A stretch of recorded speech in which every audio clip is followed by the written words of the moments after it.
Hello, my name is Dick Feeney. Welcome to my show. Today we're going to talk about the sport of go-karting in Eau Claire.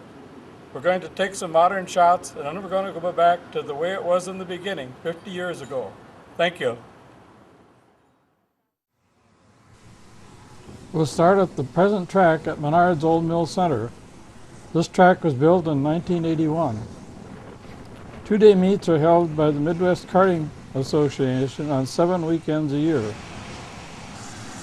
Karts are divided into 10 to 14 classes by engine type, 2 or 4 cycle, horsepower, and age of drivers.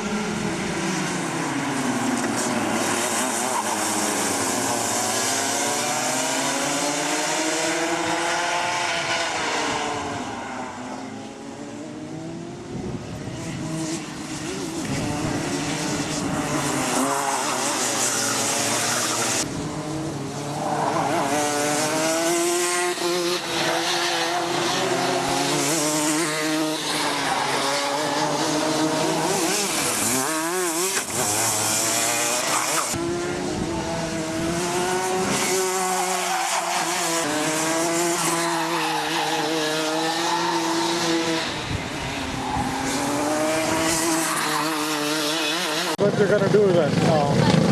I'm gonna win. Hopefully. Hold them up, I guess, as long as I can. You're going for 15 laps tonight, you think? Yeah, 15 laps. Local junior driver Taylor Atkinson prepares for a race. Flameproof coveralls and extra padding add to safety.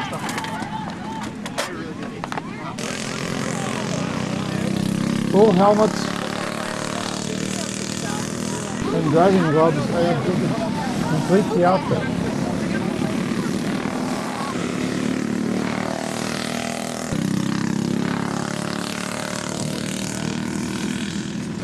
Looks like number 07, new policeman comes into the pit.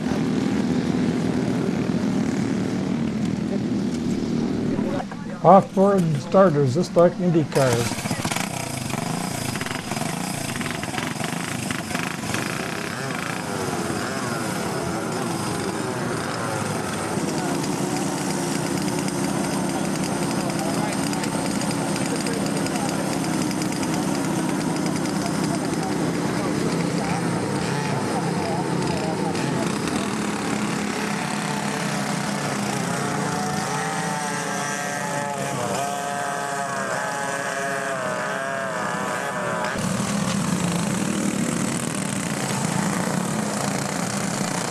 There's the green.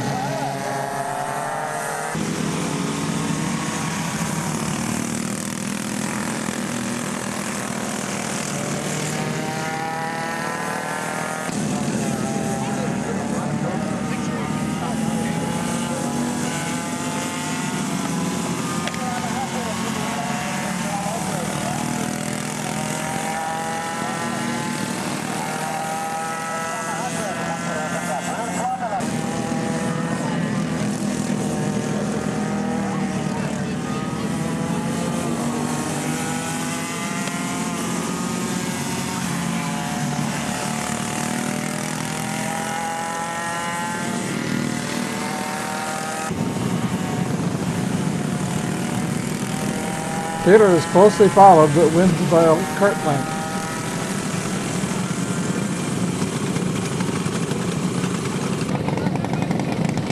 Minimum weights are required, so karts are weighed after each race.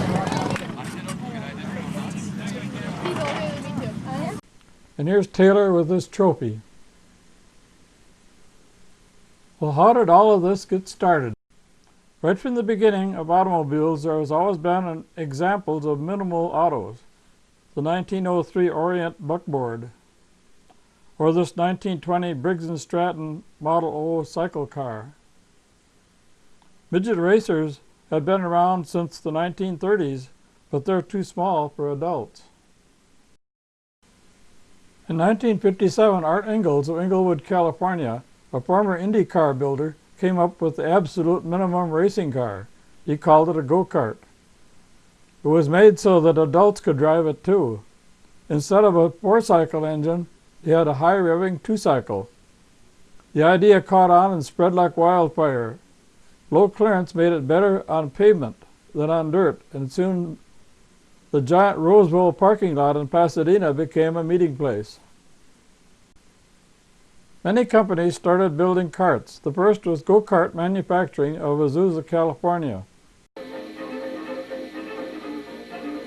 They also built the first track especially for karts on their own grounds.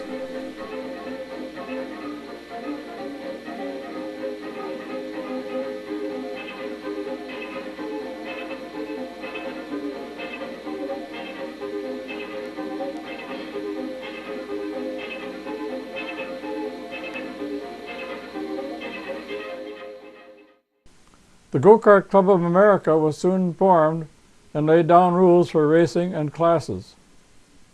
By late 1958, the word had spread to Eau Claire. Well, today here we're with Jack Adler, as one of the early go-karters. I always thought he was first, but he tells me now he was number 2. Oh, well, could be. Number 2 isn't all bad. Can you just kind of tell me how did this all get started? Who started it and how did you do it? It probably started with an ad in Popular Mechanics magazine for the go-kart, the whole idea. $129 for a racing car was sounded pretty good in those days. Oh. And who could imagine having something with that much fun, to go racing for $129 with the motor. Oh, that's a pretty good deal. It's really good. So that's probably how we started. We found the ad and went out to Westgate Cycle Shop on the west side, and old Fritz Davidson, he ordered the things for us, and then arranged for the welding, I guess, for a couple of the kits. So that's how we got going. And then who were the first ones that did this now, besides yourself? As I remember, Jim McFadden was one, Dave Johnson, and myself. We had Jim Kamala also on the list here, and maybe Gary Birch too. So, but there were 5 kits. Everybody remembers that was the initial order. Oh, there were 5. 5 of them. Okay. These kits that we're talking about, the frame came as a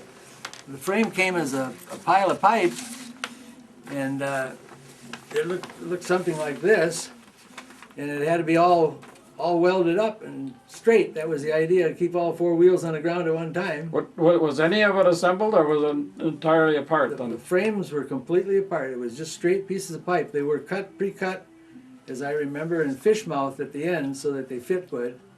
But there was nothing assembled. Even the spindles that hold the front wheels on had to be fabricated right here. They did. Yeah. So you had to be careful on how you try to get them straight. Yeah. To make an alignment for it. So it steered right and left the same.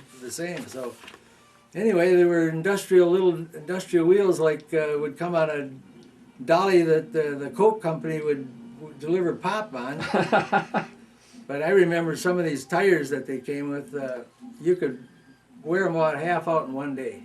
Anyway, that was probably our biggest expense after you got a kart was tires, because they ate the things up. The karts that we had Clinton, basically a lawnmower motor is what it was. I think we were about 2.5 horsepower or something like that. 2.5 plain bearing engine. Yeah, right, with a rewind starter. And I can't remember, did they come with an electric centrifugal clutch, or were they direct drive? The first ones were all direct drive. Okay. You had to push start. You just pushed it and away you went. You jumped on if it started, if you could keep up with it. You gotta have a friend though. Yeah, well, the frame was only about 2 inches off the ground when I can't imagine how you could run and jump into that with. We did though. What the top speed of them was, because we were usually on a closed course. I think we clocked one somewhere on the co-op or something with a car, and I think it was 45 miles an hour Really? to get out of it. But they were amazingly quick for what they were, and they were lots of fun. There's no doubt about that. For the money, you couldn't have anything more fun for the money. Right. In automotive. Sure. Right, in the automotive line, right.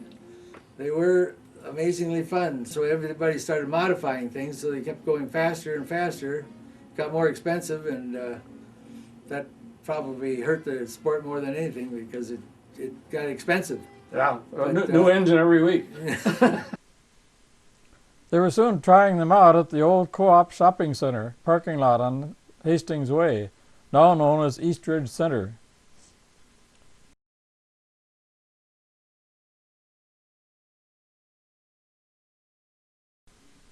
I got to try out Dave Johnson's cart.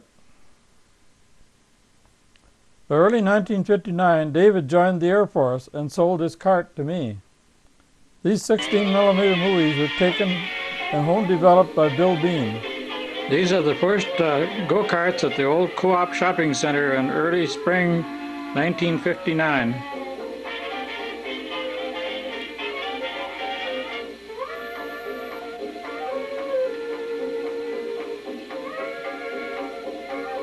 This is Gordy Spitzenberger, Dick Feeney, and Jack Adler.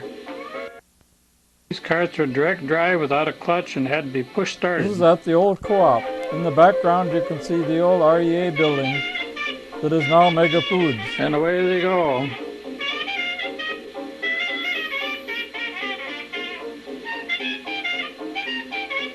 Little crash and climbed up on the back of the other cart. Everybody stalled and they had to go for a restart.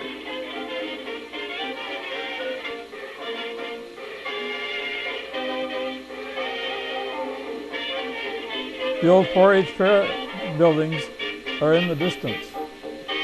These were the Clinton A400 two-cycle engines, about 2.5 horsepower, and they were all identical carts. So it was very, very intensive racing because nobody could had any advantage over the other.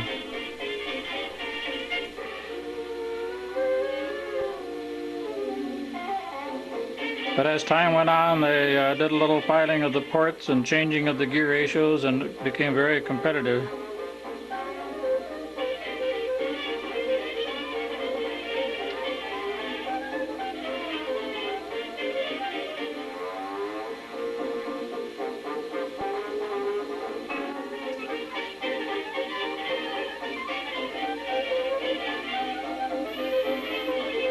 In the background you can see the old 4-H barns.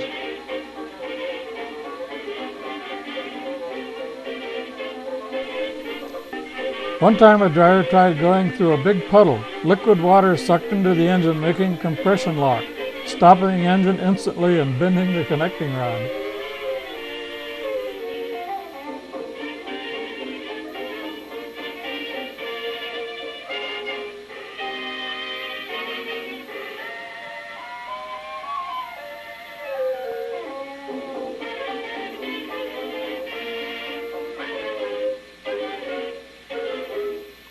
And Gordy takes the flag. The parcel pickup was a separate building in the parking lot. Bags came through a tunnel from the main building. There was a hump where the tunnel went across, and the low-slung cart sometimes hit bottom. And at first they had no cushions either. A little snow didn't stop us either.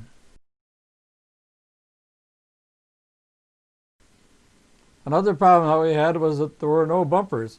If you got too close to the cart ahead, the rear wheels would catapult you right up on the back of that cart. I still have tire tracks on my racing helmet from one of those encounters. This is a layout of the Co-op lot with all the various courses we tried.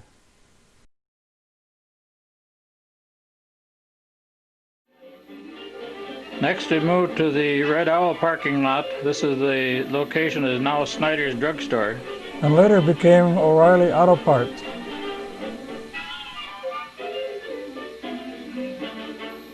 Jack Adler.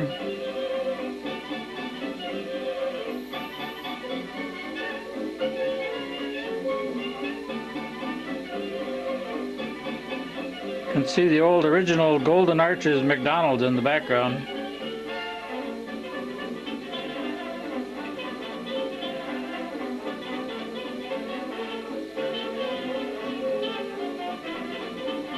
Jerry Evans has Eau Claire Sport Motors.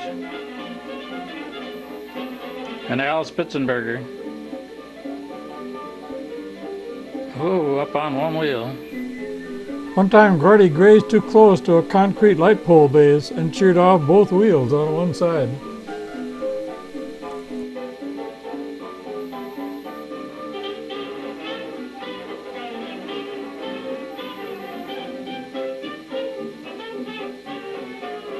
There you can see the golden arches.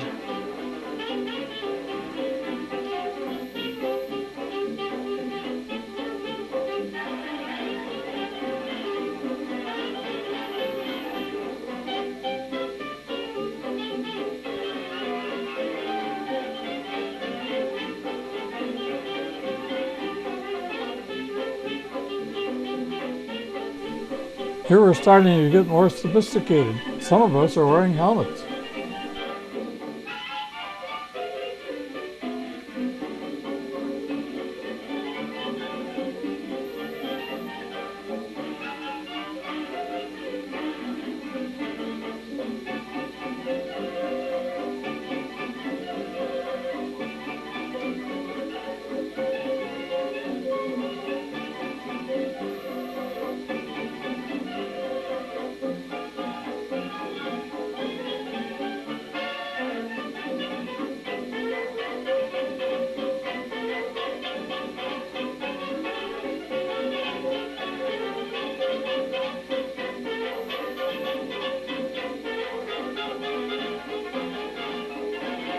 Pass them on either side there. Everybody's off course.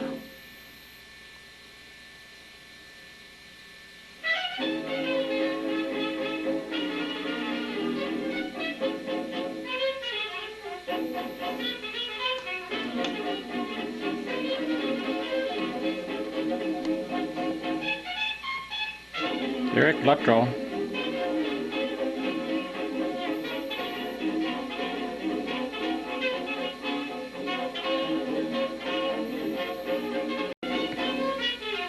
The Wall of Death.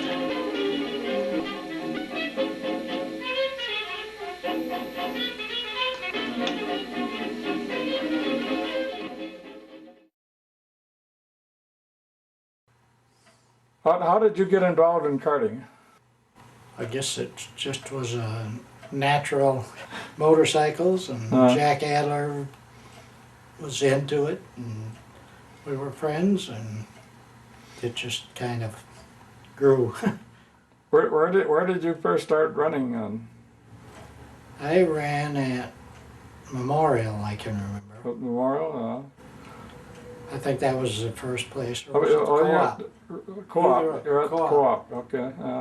I came back and they were running them, so I figured I ought to be doing that. Looked like your kind of a thing to do. Yep. Yeah. Where did you get your cart? I ordered it out of California. Ordered it out of California. Did that come assembled, or did you have to weld it together? That one was assembled. That one was assembled. Huh? Yeah.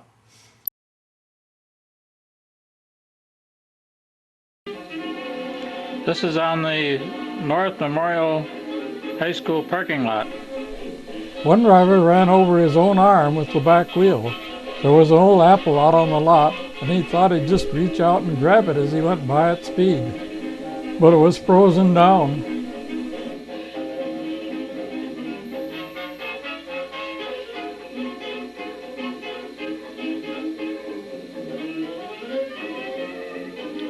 Fred Anderson on the left and Jerry Evans in the middle.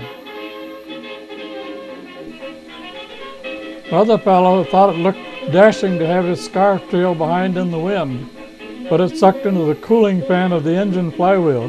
Luckily, it stalled the engine before it choked the driver. Jack Adler coming around the outside.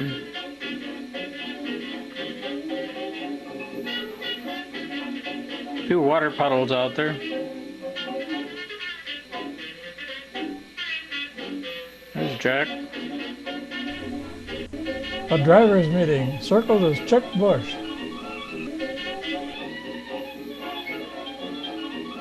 Butch Varney in the front row. Dave Johnson.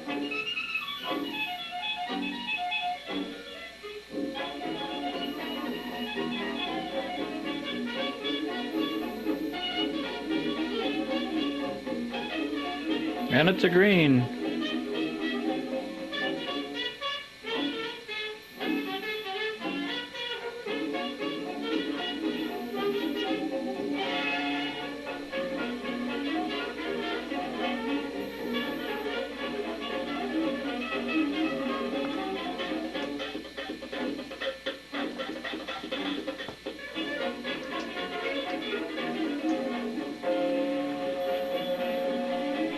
Check Bush. Dave Johnson.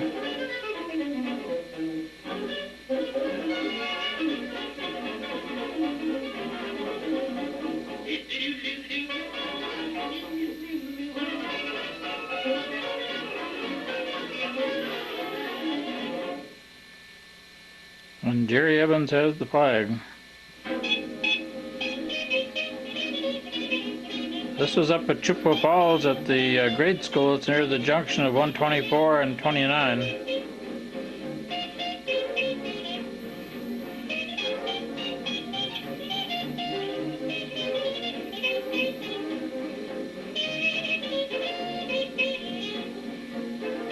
And clipped a cone there.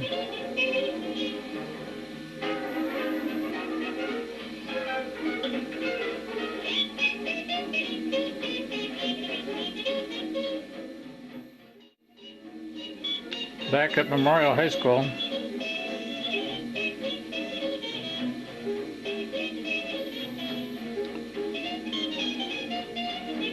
This is Carmichael and a new Mach 6 powered go-kart with a McCullough Mach 6 engine. He was the man to beat that day. But Jerry was giving him a hard time.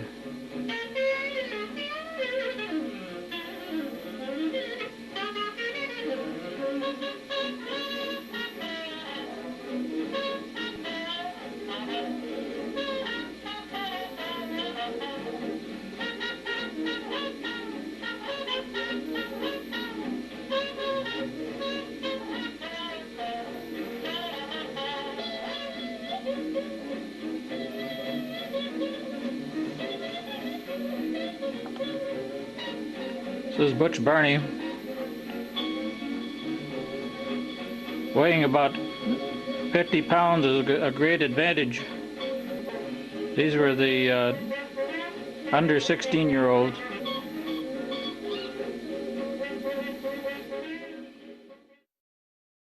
About this time, Jack Adler also went off to the Air Force.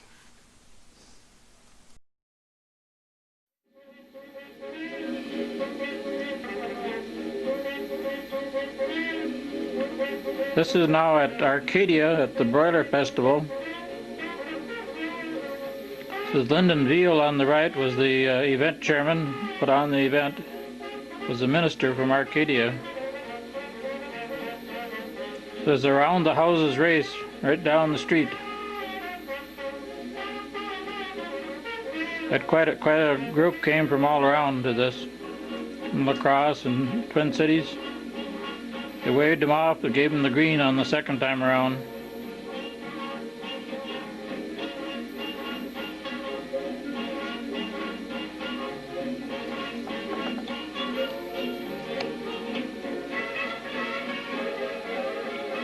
A little bit too much there, and poor Jerry Evans got rammed right into the hay bales and the telephone pole.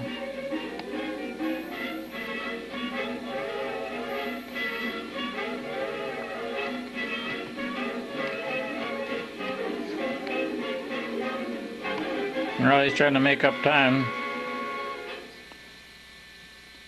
This is a fellow from La Crosse that had a Homelight engine. This was the engine of the day. Every week new engines would come out and they would be better than last week's engines, and whoever had the newest engine was the one that won. They were making great strides in the development of two-cycle engines at that time.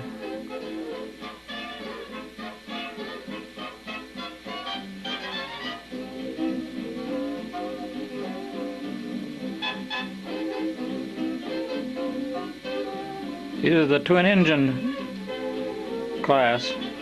One spun out already on the first turn. They get up pretty good speeds going down that street. upwards of 50 miles an hour.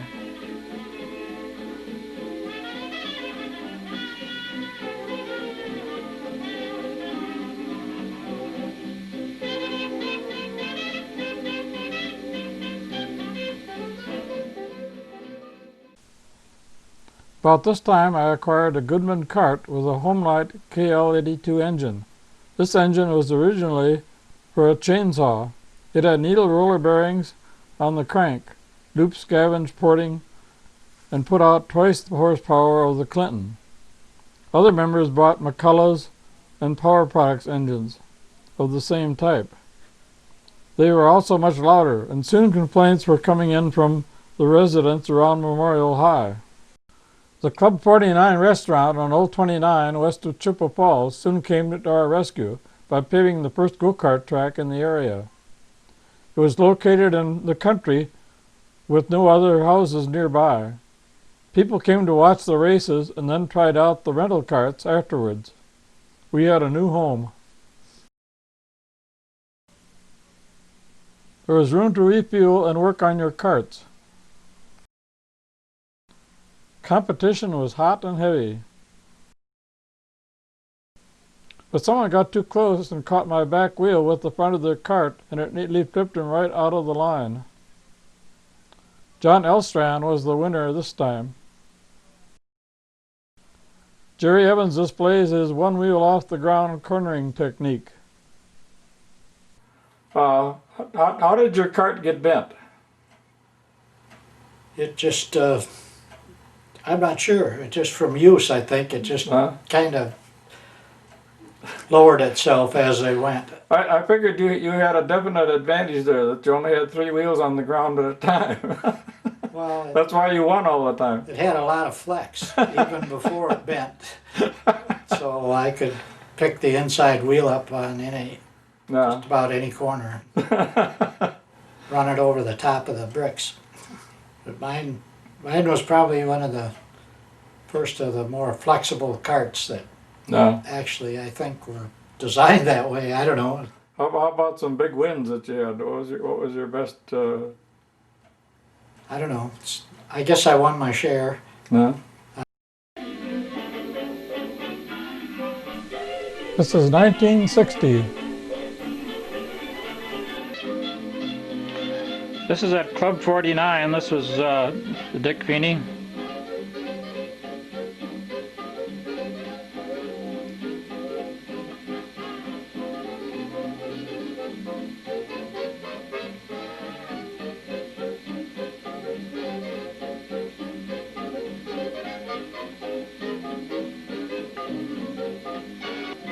The Homelight cart.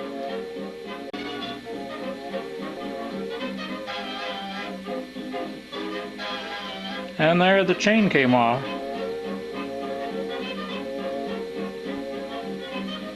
Jerry Evans. There we're going again.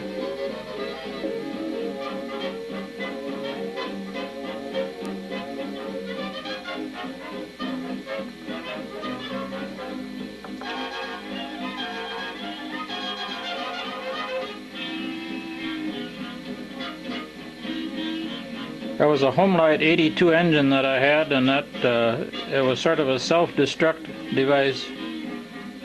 It would go like gangbusters, but it soon fell apart.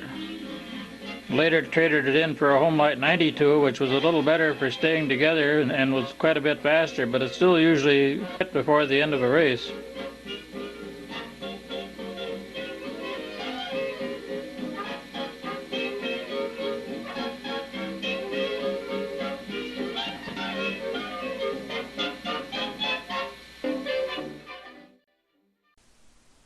This was a vibrant, busy place 50 years ago. But now the Club 49 is gone, and the track has grown up to weeds. The old shed still remains.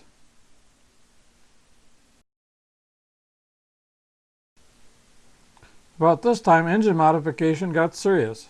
Ports were filed out to the maximum. Piston skirts were cut away for better breathing through the transfer ports. Special stuffer plates were added to fill every nook and cranny of the crankcase to increase base compression. And there was a trick called Maverick Spark, where the spark could be advanced at high RPM. The switch was disguised as a normal kill button. Vibration caused screws to come loose and turn out. I finally put in aircraft bolts that were drilled for safety wire. And then it cracked the frame. The next new track was London Bills, located on North Claremont Avenue, across from the present Mega West. I designed and laid out this one myself. It was made up of varying sized curves rather than all straights and 180-degree sharp curves of the many other tracks at that time. It was a driver's course. And this is at Len & Bill's kart track, which was on North Claremont Avenue, about where the Badger State Construction is now. Just north of the drive-in bank.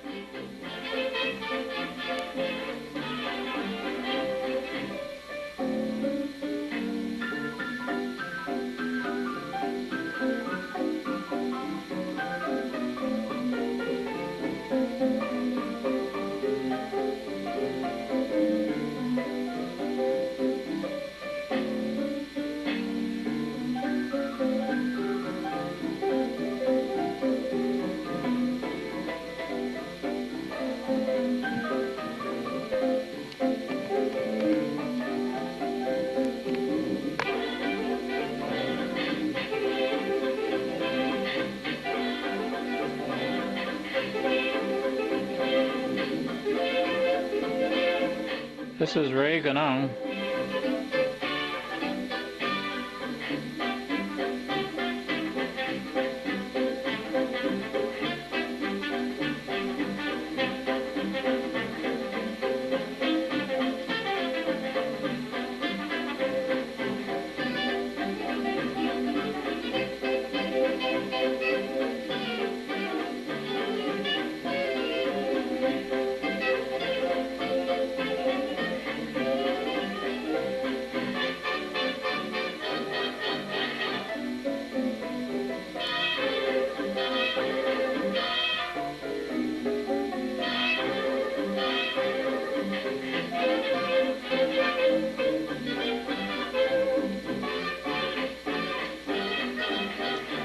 This is at Osseo.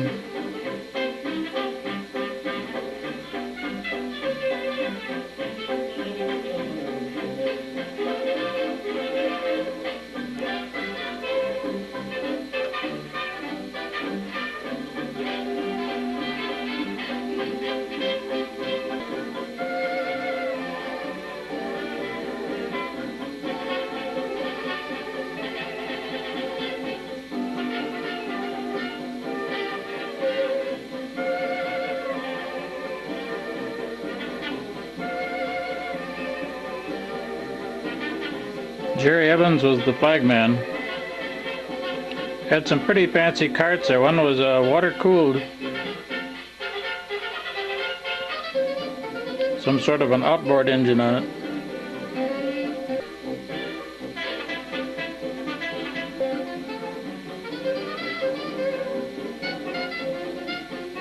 This was the kid class again. Usually Butch Barney won that one.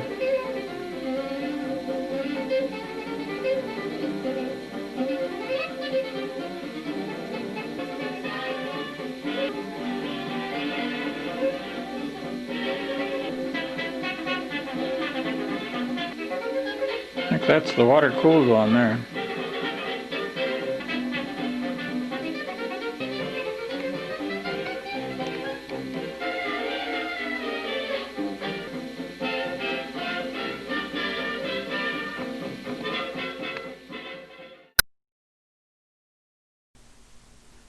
In early 1961, Jerry Evans and I heard of this national race near Lubbock, Texas.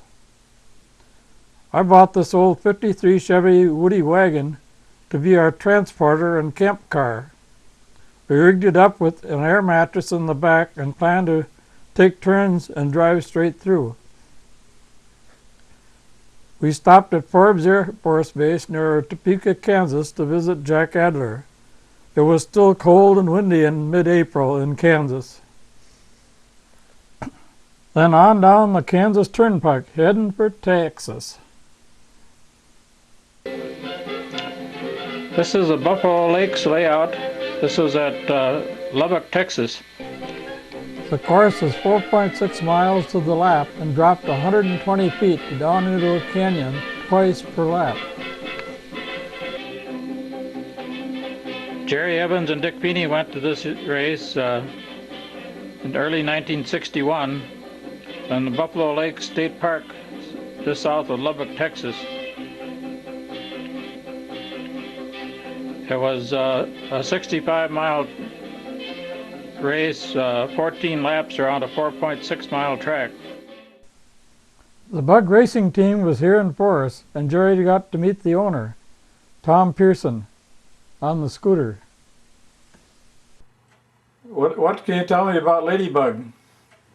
Ladybug? I guess that was the wife of the owner of the company. You got to push her cart at the start of the race there. You were a dealer, weren't you? Well, more or less. More or less, huh?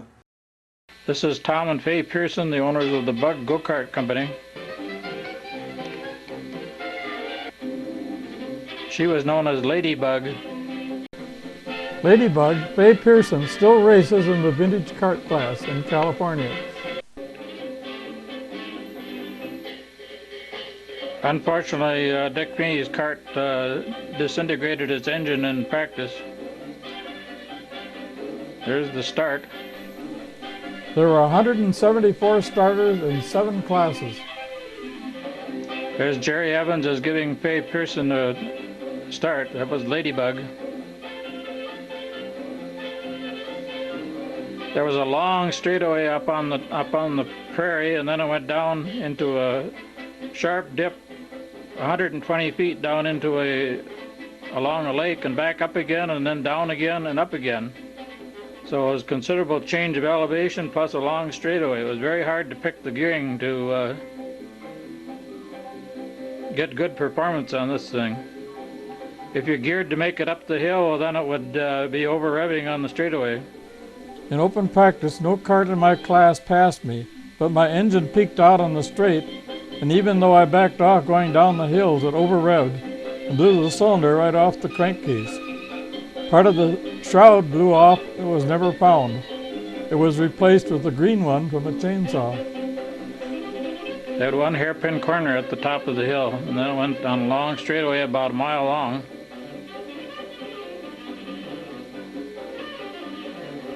There's Ladybug. Here's one of the hills going up. You can see a lot of people are having trouble making the hill.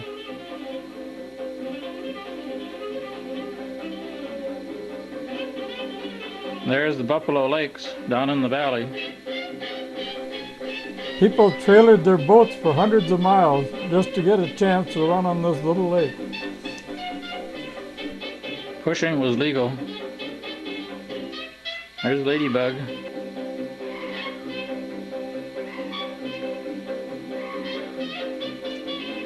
When you went across this bridge, you'd clear the ground on both ends of it. It had a rather sharp approach and sharp break off the end, and you'd get a sharp peak of revs as you came off the thing. As your wheels cleared the ground, your engine would rev up.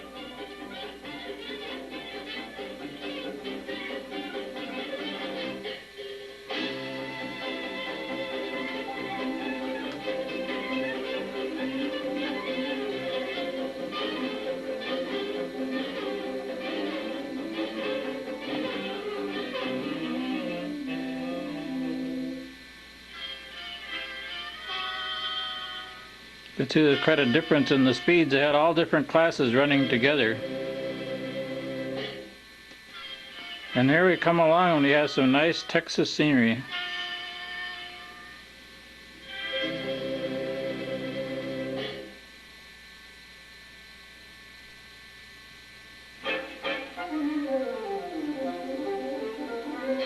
There you can see him climbing the hill.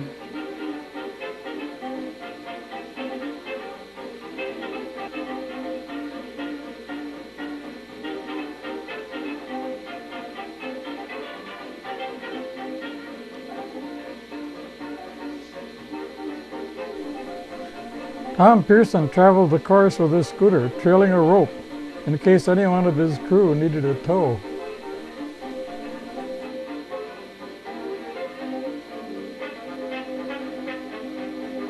There you can see the long straightaway.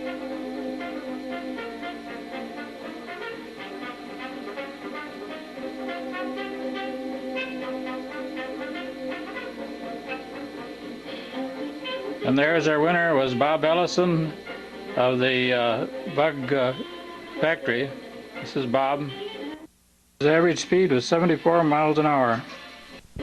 His bug cart had twin McCullochs, each with dual carburation.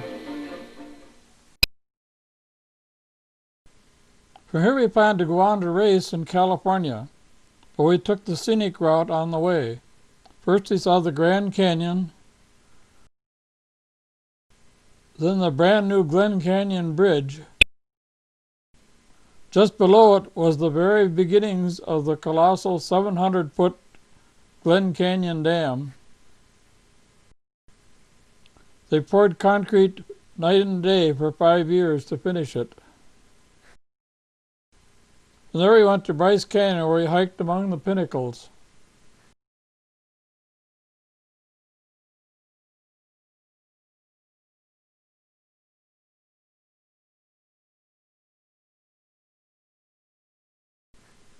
Then on to Zion Canyon. The highway runs through a tunnel in the cliff. There are several of these openings to allow ventilation.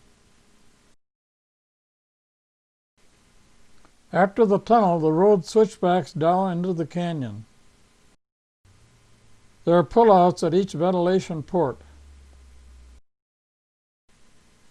Of course, we had to hit Las Vegas, too.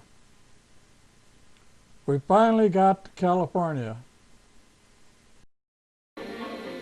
And from there we went to the Bug Factory in Azusa, California, and met up with all these people again, and they were very nice and invited us in to use their shops, and Dick Feeney was able to rebuild his engine in the shops with the help of Bob Ellison.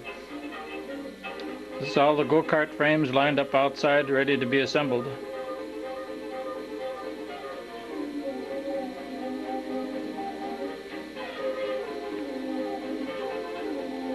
And this is their transporter bus that they went to races with. Usually carried a whole line of carts on the top of it. We took in an auto show and saw some neat carts there, too.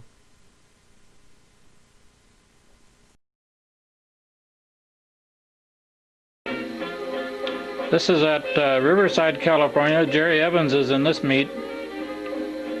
Dick Feeney tried out, but broke an axle going around the bank turn.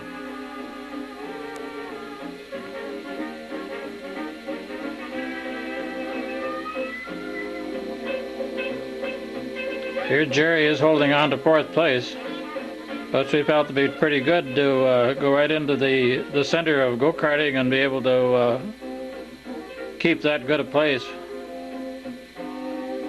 Yeah, How about Adams track, the one they raced out in California? You did pretty good on that one, didn't you? what did I get? 3rd, I think, out there, or something like that. That was a pretty good thing to do out there.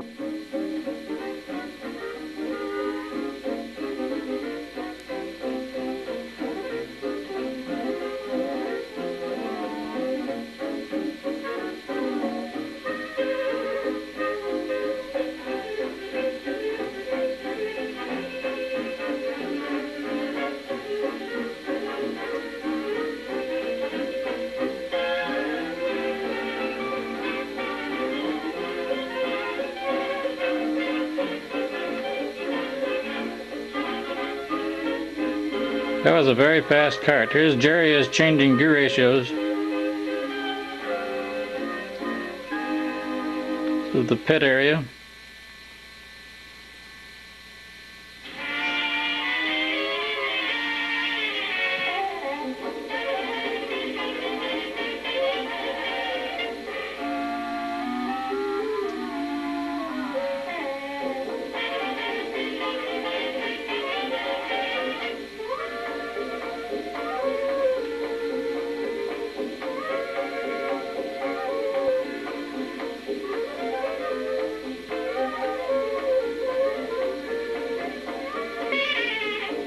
Is Jerry going on for another race?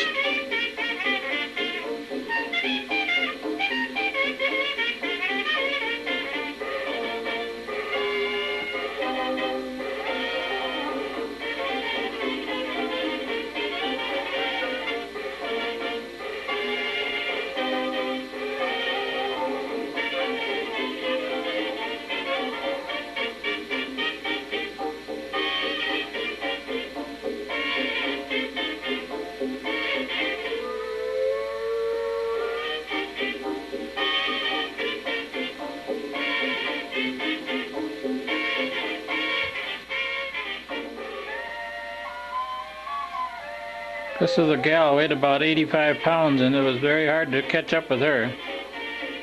She was a good driver, and with the weight advantage, the rest of the fellows that were a little heavier just had a hard time keeping up. There's one spins out. This guy had a lot of trouble. Here's the twin engine ones.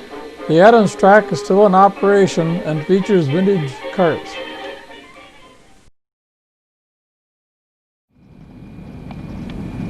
From there we headed home. I remember driving day and night and riding in the, you were going down the mountains and I was trying to sleep and I had to put my helmet on and stick my head in the corner to keep from rolling around.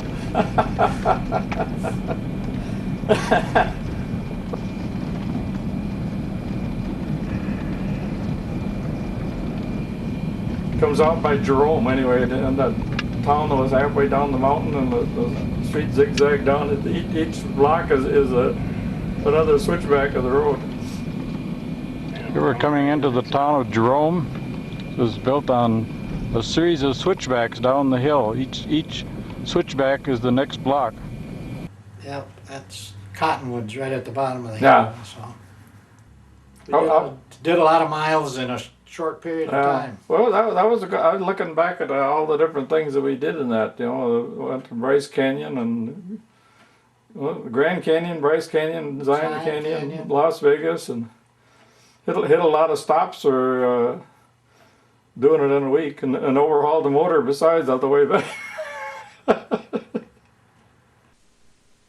We'll hit a few more sites on the way back. We saw the cliff dwellings at Mesa Verde and the narrow gauge Silverton train at Durango. The freight was still brought in by miniature boxcars then. Our Chevy looks pretty big beside them. Here we hit snow again going over Wolf Creek Pass at 10,850-foot elevation.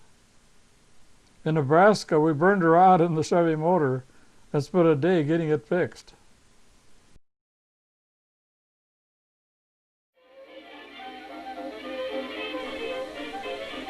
Now we're back home. This is at Arcadia. The second year of the Broiler Festival, they built a special track for us down along the river.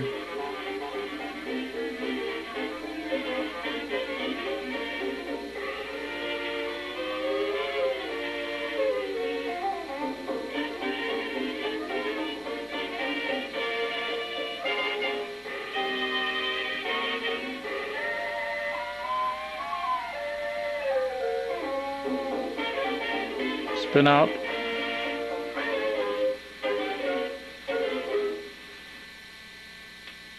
Another spin out. You raise your hands to show that you won't move until the other carts go by.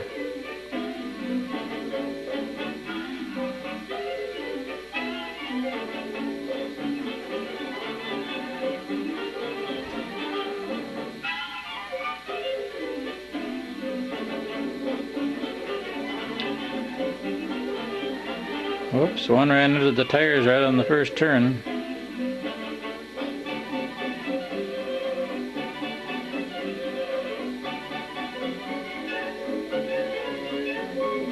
These are the little kids again.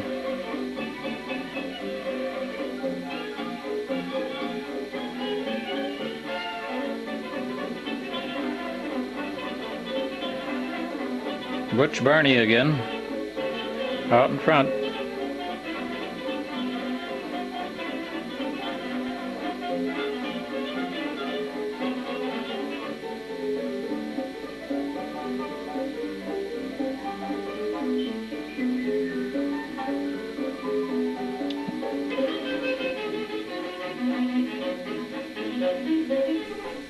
Jerry Evans. We're trying to go around the outside. Dick Feeney.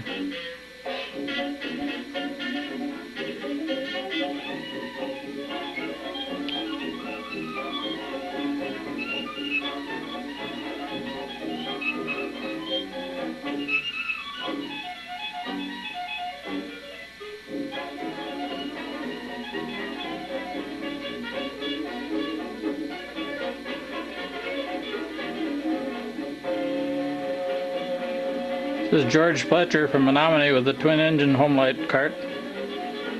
He was pretty hard to beat. He'd done a little powerboat racing and knew all the angles of how to make an engine go fast.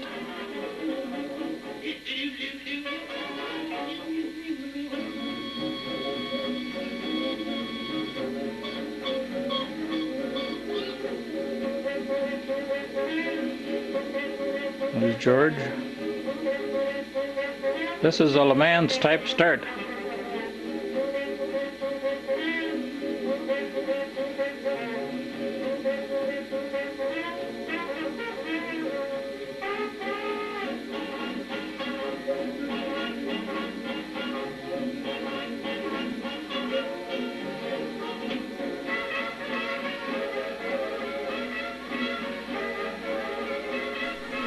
The pavement was still soft and we picked up a lot of loose tar.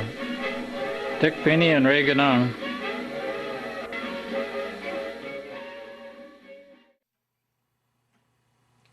But it was a lot of fun. It was a lot of fun. More fun for the money than you can get anywhere else. You know, Yeah. you got all the fun of running a Grand Prix car and not much expense and not much danger either because your Yeah. speeds weren't that high. I guess probably. Now back to Menards in modern times. The final race of 2008 season was run at night with floodlights.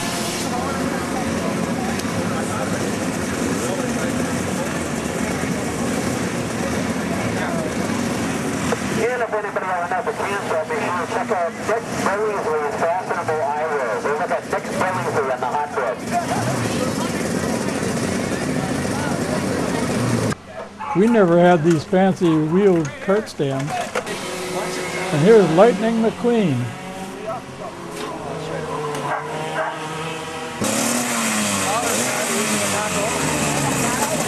Carts were equipped with all kinds of flashing lights for identification.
This is the timing booth. Parts are equipped with electronic senders, and computers automatically keep track of the placings and lap time. In the old days, this was all done by hand.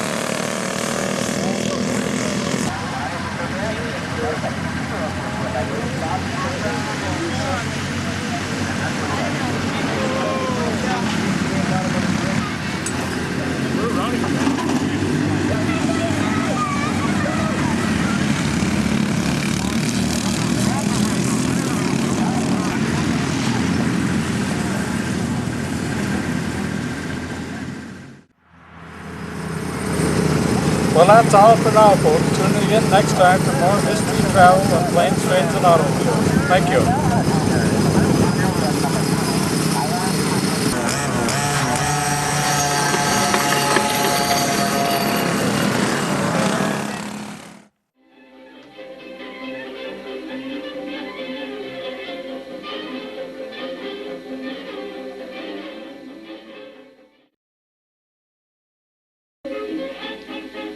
Trying to go around the outside doesn't work.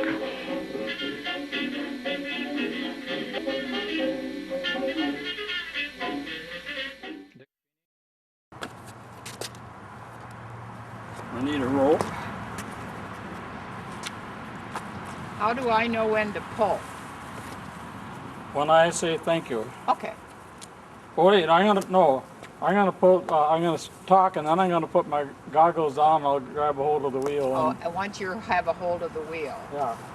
What about your gloves? I'll put those on. And how fast do I pull? But it's gonna roll on its own, but it's just Yeah. to speed it up a little bit. Do I run or do I?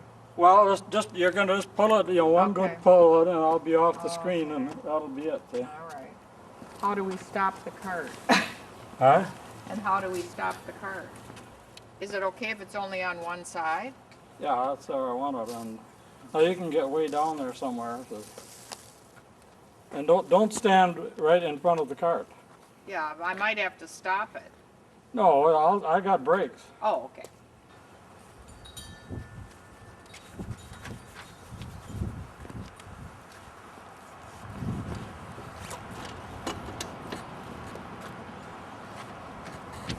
When I lift my foot up, give a pull. Well, that's all for now, folks. Tune in again next time for more history, travel, and planes, trains, and automobiles. Thank you.